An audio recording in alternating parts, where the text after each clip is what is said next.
पिछले 3.5 सालों में मैंने D2C ब्रांड बना के उसको स्केल करके कुछ चीजें सीखी हैं जो मैं आपसे शेयर करना चाहता हूँ। कुछ मिस्टेक्स, कुछ गलतियां जो D2C फाउंडर्स जनरली करते हैं और उनको रियलाइज भी नहीं होता, और रिजल्ट जब नहीं आते हैं वो पजल्ड होते हैं कि आखिर ऐसा हमारे साथ क्यों हो रहा है, ऐसी मैं क्या मिस्टेक कर रहा हूँ जिसकी वजह से हमें रिजल्ट्स नहीं आते। तो इन सारी चीजों को आज मैं ब्रेक डाउन करूंगा और 5 मिस्टेक्स के बारे में हम डिस्कस करेंगे जो कि जनरली D2C फाउंडर्स करते हैं over the period of time, और जब उनका पैसा, उनका फंड फ्लश आउट हो जाता है फिर वो रियलाइज करते हैं कि वो मिस्टेक क्या कर रहे थे। तो मैं उन सारी चीजों के बारे में आज एक 1 बाय 1 बात करूंगा। मेरा नाम है सतीश अवस्थी और मैं हूं फाउंडर अर्बन प्लांट का, जो कि एक गार्डनिंग D2C ब्रांड है जिसको मैंने 3 साल पहले शुरू किया था और उसको स्केल करके अभी हमने ऑलमोस्ट 2 लाख प्लस कस्टमर्स को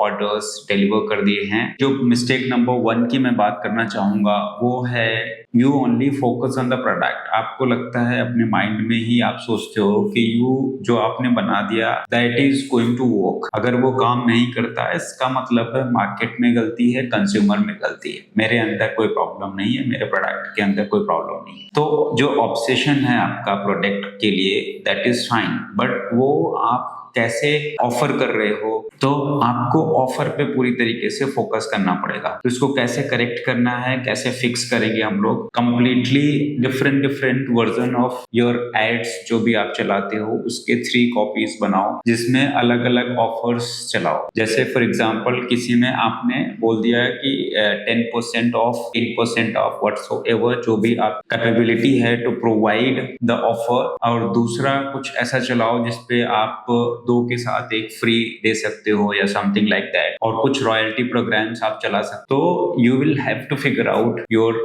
offers which you want to provide to your customer. इसके बाद जो दूसरी मिस्टेक है वो ये है कि आप एड चलाना शुरू कर देते हो but you don't look into the landing page, क्योंकि आपका वेबसाइट जो है वो आपका सेल्स पर्सन है। अगर आपने वेबसाइट बना लिया बट आपका लैंडिंग पेज क्वालिटी नहीं है, उस कन्विंसिंग नहीं है, कस्टमर आपके पिक्चर्स देख रहा है वो उसमें क्वालिटी नहीं है, और जो आपने title, description that is not up to the mark. तो जिस तरह का नेचर ऑफ प्रोडक्ट होगा उसी के हिसाब से आपका लैंडिंग पेज होना चाहिए। जहां पे ट्रस्ट बैचेस की जरूरत है वहां पे ट्रस्ट बैच आप डालो, जहां पे आप टर्म्स एंड कंडीशंस हैं, जो पॉलिसीज हैं, आप जिसके थ्रू कंज्यूमर या कस्टमर का ट्रस्ट बिल्ड होता है, वो सारी चीजें आपको उसमें इनकॉर्पोरेट करनी पड़ेंगी, है ना।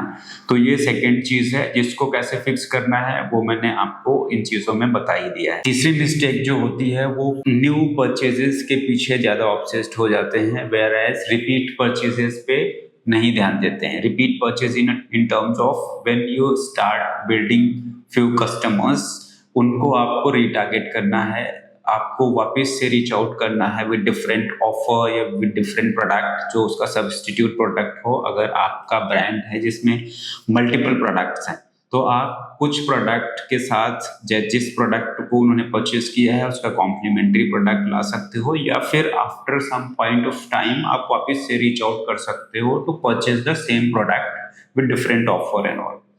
ठीक है, तो रिपीट परचेजेस पे आपको ध्यान देना पड़ेगा। And next thing which is important, D2C brands हैं वो इनिशियल डेज के अंदर जब वो स्ट्रगलिंग होते हैं उसी दौरान वो बड़े ब्रांड्स की कॉपी करने लग जाते हैं या फिर दूसरे की तरह काम करना शुरू कर देते हैं। That is the biggest mistake which can any D2C founder can do, जिसमें हम या तो अपने कॉम्पिटिटर का कॉपी करना शुरू कर देते हैं। तो पहली चीज तो बड़े ब्रांड्स को कॉपी नहीं करना है। You will have to build bits and pieces by yourself every single day. उसमें आपने कल क्या किया अपने ब्रांड के लिए और आज क्या करने वाले हो, that has to be compared with in your brand only, क्योंकि आपका जो ब्रांड बिल्डिंग होता है आपके ब्रांड की पर्सनैलिटी होती है, तो वो आपकी ही वाइब से बनेगी, ना कि किसी दूसरे कॉम्पिटिटर को अगर आप कॉपी कर लोगे then you will become him, right. तो आपकी वाइब खत्म हो जाएगी। तो आपको अपने ब्रांड को अपने तरीके से बनाना है, ना कि दूसरों को देख के, है ना। तो चौथी मिस्टेक ये है कि आप दूसरों को कॉपी मत करिए। और पांचवी मिस्टेक है अपने जो मेट्रिक्स हैं, कई सारे ऐसे मेट्रिक्स हैं जो कि आपको ध्यान देने चाहिए। इनमें से एक आपका कैक है, एक एलटीवी है, लाइफ टाइम वैल्यू।